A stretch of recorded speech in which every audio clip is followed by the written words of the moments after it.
आज की क्लास का जो हमारा टॉपिक है वो है हिलस्टोन नंबर्स के ऊपर। तो गाइज अभी पहले हम जानेंगे कि ये हिलस्टोन नंबर्स होते क्या है, ठीक है। और इसके बाद हम एक कंजक्चर के बारे में भी जानेंगे इसमें, जिसके ऊपर ये काम करते हैं और इसका यूज़ क्या है, मतलब इससे हम क्या पता लगा सकते हैं। तो सबसे पहले हम देखते हैं कि हमारा हिलस्टोन नंबर क्या होता है। तो ये एक ऐसा सीक्वेंस होता है, क्या होता है, it is the sequence of number that is generated by collage conjuncture. तो गाइस सबसे पहले में कंजक्चर का मतलब समझना पड़ेगा।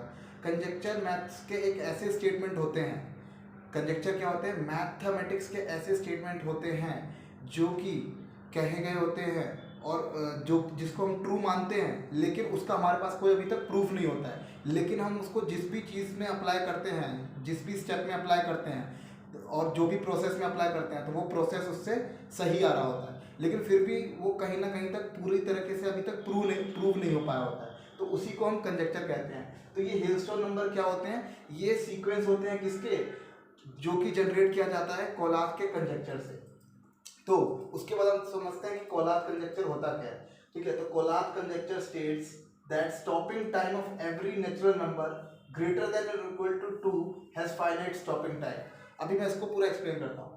इसमें क्या है कि कोलाज कंजक्चर कहता है कि स्टॉपिंग टाइम जो होता है किसी भी नेचुरल नंबर जो कि क्या है, ग्रेटर देन है या इक्वल टू 2 है, उसका जो स्टॉपिंग टाइम होगा वो फाइनाइट होगा। कैसे होगा फाइनाइट, ये देखिए। तो इसके लिए क्या होता है, हम एक फंक्शन को ये कोलाज कंजक्चर जो है एक फंक्शन पे अप्लाई होता है, एक फंक्शन पे। वो फंक्शन कैसे काम करता है हम उसको देखते हैं। पहले तो हम इसको मिटा देते हैं।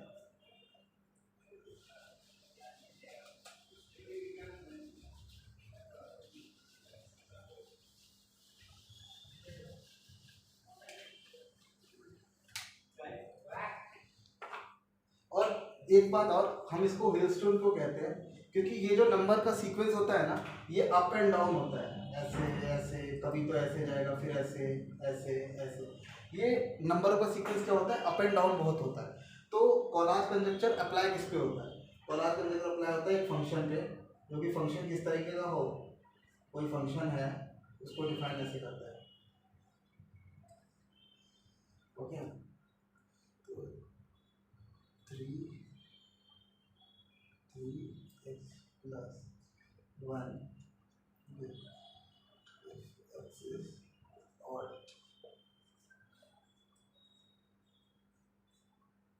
or equal to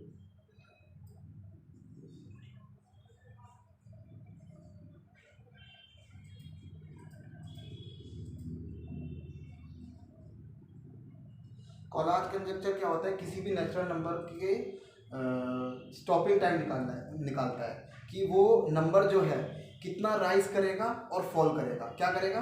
collage conjuncture क्या करता है, सबसे पहले हमें ये समझना है कोलाज कंजक्चर करता क्या है। वो क्या होता है, किसी भी नेचुरल नंबर का स्टॉपिंग टाइम निकालता है। क्या निकालता है, स्टॉपिंग टाइम निकालता है। कैसे कि पहले वो कितना राइज करेगा, कितना फॉल करेगा, कितने स्टेप, मतलब वो कितने स्टेप तक ऊपर जाता रहेगा, और उसके बाद कितने स्टेप के बाद वो नीचे आके एक जगह रुक जाएगा, हम ये देखते हैं, ठीक है। तो वो काम किस तरीके से करता है, वो इस तरीके से काम करता है, इस फंक्शन के तरीके से काम करता है। ये कोई ज़्यादा मुश्किल काम नहीं है। इसमें क्या बोल रहा है, सिंपल सा, आप कोई भी एक नेचुरल नंबर लो, क्या लो, कोई भी एक नेचुरल नंबर लो। अगर मान लो वो ऑड है तो आपको ये फॉर्मूला लगाना है, क्या लगाना है, ये फॉर्मूला लगाना है, ठीक है। और अगर वो नंबर इवन है, कोई जो भी आपने नेचुरल नंबर लिया, तो आपको ये फॉर्मूला लगाना है, क्या फॉर्मूला लगाना है, ये फॉर्मूला लगाना है। और इस प्रोसेस को तब तक करना है जब तक आपका वो जो नंबर है वो कहाँ तक ना पहुंच जाए, 1 तक, कहाँ तक ना पहुंच जाए, 1 तक। अब चलिए एक नंबर लेके देखते हैं पहले कैसे। तो हमने क्या किया, नंबर नेचुरल नंबर लिया हमने 10, तो 10 लिया। 10 क्या है, इवन है, तो यहाँ से हमारा क्या आ जाएगा, 10 divide by 2 which is equal to 5, okay. 5 क्या आया, 5 हमारा ऑड आया, तो अब क्या करेंगे, 5 multiply by 3 plus 1, so what is this, 15 plus 1 16, 16 आया। 16 क्या है, इवन है, तो 16 डिवाइड बाई 2 इज 8, 8 क्या है, इवन है, तो again divide by 2 which is equal to 4, 4 क्या है, इवन है, तो 4 डिवाइड बाई 2 विच इज 2, 2 क्या है, इवन है, 2 डिवाइड बाई 2 1।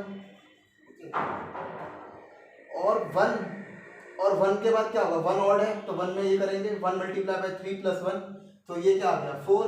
4 को देन डिवाइड करेंगे 2 से तो अगेन 2, देन इसके बाद फिर 2 से डिवाइड करेंगे तो क्या आएगा 1 आएगा। तो लास्ट में क्या होता है, कोलाज कंजक्चर ये भी कहता है कि जब हम इसको सॉल्व करने जाते हैं इस लूप को, तो जब ये एक बार 1 पे आ जाता है तो इसके बाद क्या होता है, इसका लूप रिपीट करने लग जाता है, मतलब ये एक सर्कल में रिपीट करने लग जाता है। क्या 1 4 2 1 4 2 1 1 4 2 1 1 4 2 1।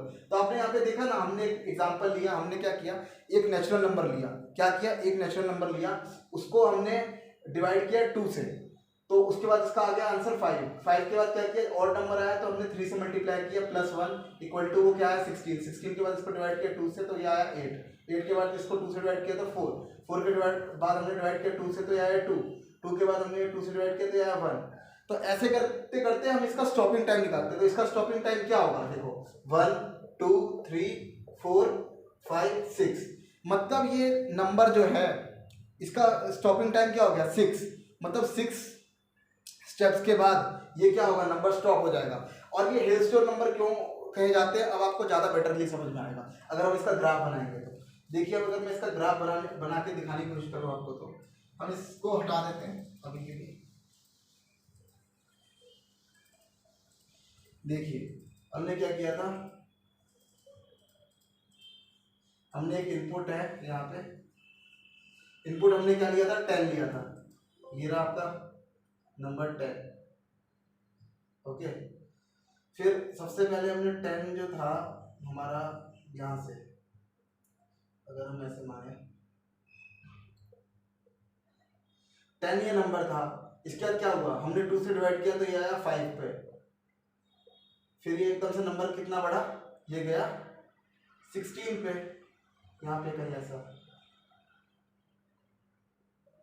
इसके बाद क्या हुआ, 16 के बाद ये नंबर आया 8 पर, आया ना, यहाँ पे कहीं देखिए, यहाँ पे कहीं 8 के बाद क्या हुआ, ये नंबर और नीचे आया, यहाँ पे 4 पे कहीं। 4 के बाद क्या हुआ, ये नंबर और नीचे आया, यहाँ पे कहीं 2, और इसके बाद क्या हुआ, ये नंबर और भी नीचे आया, यहाँ पे कहीं 1। तो ये नंबर क्या हुआ, ये जो है नंबर आपका हमेशा बढ़ता घटता रहा, और ये क्या होगा, ये नंबर जो है बिल्कुल एकदम ऐसा लगेगा कि कभी तो एकदम ऊपर जाएगा, कभी नीचे, कभी ऊपर, कभी ऊपर, कभी नीचे, ऐसे होगा। तो ये छोटा नंबर था, ये एक इवन नंबर था, 10 नंबर था, तब ऐसा आया। कई कई नंबर ऐसे हैं, आप अगर इसी में आप एग्जांपल एक लेके देखना, 97 पे अप्लाई करके देखना। 97 पे जब आप अप्लाई करोगे ना, तो उसका जब आप सॉल्व करोगे और उसका स्टॉपिंग टाइम निकालोगे तो उसका 119 स्टेप्स आता है, तो उसका ग्राफ जो है बहुत ही ज़्यादा अप एंड डाउन बनता है। तो ये हेलस्टोन नंबर्स क्या करते हैं, ये हेलस्टोन नंबर्स बिल्कुल हमें शेयर मार्केट की तरह हमें ये देते हैं। जैसे शेयर मार्केट में होता है ना कि कोई भी प्रोडक्ट होता है, इस इंस्टेंट पे ऊपर जाता है, दूसरे इंस्टेंट पे नीचे आता है। कभी तो क्या होता है, जरूरी नहीं ना कि हर वक्त वो ऊपर ही रहे या हर वक्त वो नीचे आए, ठीक है, कभी तो नीचे भी आता है और कभी ऊपर से और भी ऊपर जाता है। तो ये जो बिल्कुल जो हिलस्टोन नंबर का जो ग्राफ होता है ना, ये बिल्कुल किसकी तरफ बनता है, एकदम शेयर मार्केट्स में जो शेयर्स होते हैं ना, उसका राइज एंड फॉल की तरह। तो इसका जो यूज़ किया जाता है ना कोलाज कंजक्चर का, इसका यूज़ हम करते हैं शेयर मार्केट का अप एंड डाउन निकालने के लिए भी, कि शेयर मार्केट में कोई भी प्रोडक्ट कब राइज कर रहा है, कब फॉल कर रहा है। तो आप इतना तो समझ पाए होंगे कि हम क्या है, ये हेलस्टोन नंबर क्या है, कि किसी भी नंबर का राइज एंड फॉल का जो सीक्वेंस होता है, ये हेलस्टोन नंबर सीक्वेंस इसका फॉलो करते हैं कोलाज कंजक्चर का। कोलाज कंजक्चर क्या कहता है कि कोई भी नेचुरल नंबर है तो उसका जो क्या होगा, उसका जो स्टॉपिंग टाइम होगा वो फाइनाइट होगा, मतलब उसके नंबर ऑफ स्टेप्स क्या होंगे, डिफाइंड होंगे। लेकिन इसको कंजक्चर क्यों कहते हैं, अभी तक इसको प्रूफ नहीं कर पाए हैं, क्योंकि अब देखो अभी तो नंबर छोटे हैं, क्या है, नंबर छोटे हैं, 10 है, 20 है। अगर मान लो आपको 15 बोला तो आप निकाल लोगे फॉर्मूले से, लेकिन मान लो आपको नंबर बोल दिया 300 मिलियन बोल दिया, तो 300 मिलियन पे अगर आप ये वाला प्रोसेस अप्लाई करोगे तो कितने स्टेप में नीचे आएगा, पता नहीं कितने सारे स्टेप्स में नीचे आएगा, खुद भी नहीं पता है, क्योंकि करते जाएंगे तो पता नहीं है कि कब 1 पे आएगा। तो इसलिए जो है ना, इसका जो अभी तक प्रूफ है वो 2⁻68 नंबर्स तक निकाल लिया गया है। जो इतने बड़े नंबर है ना, इस तक के लिए इसका प्रूफ निकला है, लेकिन इससे आगे तक के लिए नहीं निकला है। तो अगर आप इसके आगे कोई नंबर लेके करते हो तो आप करके देख सकते हो। अब नंबर क्या है, नंबर इन्फिनाइट है ना, तो इस वजह से ये कंजेक्चर अभी तक प्रूफ नहीं हो पाया और इसका कोई दूसरा तरीका भी नहीं मिला है कि इसको प्रूफ किया जाए, ठीक है। लेकिन इस पे अगर हम प्रोसेस अप्लाई करते हैं कोई भी नंबर पे, तो ये कहता क्या है कंजेक्चर, कंजेक्चर कहता है कि स्टॉपिंग टाइम जो है किसी भी नेचुरल नंबर का जो कि ग्रेटर देन या इक्वल टू 2 है, उसका जो स्टॉपिंग टाइम है वो क्या होगा, फाइनाइट होगा। तो अभी तक हमने जितने भी नंबर को करके देखा है, क्या करके देखा है, जितने भी नंबर पे ये सीक्वेंस लगा के देखा है, ठीक है, तो वो क्या है, उसके स्टॉपिंग टाइम क्या है, फाइनाइट आया है। लेकिन आगे जो नंबर है उसका हम अभी तक नहीं देख पाए हैं, तो इस वजह से ये कंजेक्चर भी प्रूव नहीं हुआ है। लेकिन जिस भी नंबर के लिए हमने अप्लाई किया है वो उस नंबर के लिए प्रूव हुआ है, लेकिन आगे वाले नंबर के लिए किसी ने ट्राई नहीं किया है। तो कंजेक्चर क्या होता है, कंजेक्चर ये होता है कि जिस स्टेटमेंट को हम किसी भी चीज पे अप्लाई कर रहे हो उससे हमें आंसर सही मिल रहा हो, लेकिन वो आंसर जो है अभी हम आगे तक पूरा अपना एक्सप्लोर नहीं कर पाए हैं, कुछ ऐसा समझ सकते हो आप, ठीक है। तो ये क्या है, ये क्या हुआ है कंजेक्चर, ये कंजेक्चर इतने नंबरों के लिए अभी तक प्रूव हो चुका है, लेकिन इसके आगे नंबरों के लिए प्रूव नहीं हुआ। तो हिलस्टोन नंबर क्या होते हैं, सबसे पहले तो हमें ये जानना है, हिलस्टोन नंबर ये होते हैं कि जो सीक्वेंस फॉलो करते हैं किसका, कोलाज कंजेक्चर का। और कोलाज कंजेक्चर क्या बताता है, वो ये बताता है कि कोई भी नंबर है, नेचुरल नंबर जो कि ग्रेटर देन 2 है, तो उसका स्टॉपिंग टाइम जो होगा वो फाइनाइट होगा। जैसे हमने 10 का स्टॉपिंग टाइम निकाला, वो कितना है, 6 आया। ऐसे 27 का निकालते हैं तो उसका भी कुछ आता है 11 या कुछ करके। वैसे 97 का स्टॉपिंग टाइम आता है 119। तो ऐसी अलग अलग नंबर का स्टॉपिंग टाइम क्या आएगा, अलग अलग, ठीक है। तो इसी को हम कहते हैं हिलस्टोन नंबर। और हिलस्टोन इसलिए क्योंकि ये जो है up and down, rise and fall इनका लगा रहता है, कभी तो राइज करते हैं कभी तो फॉल करते हैं, कभी तो राइज करते हैं कभी तो फॉल करते हैं, इस वजह से इनको क्या कहते हैं, हिलस्टोन नंबर। तो आज की क्लास में इतना ही। सो पढ़ाई करते रहे, ऑल द वेरी बेस्ट।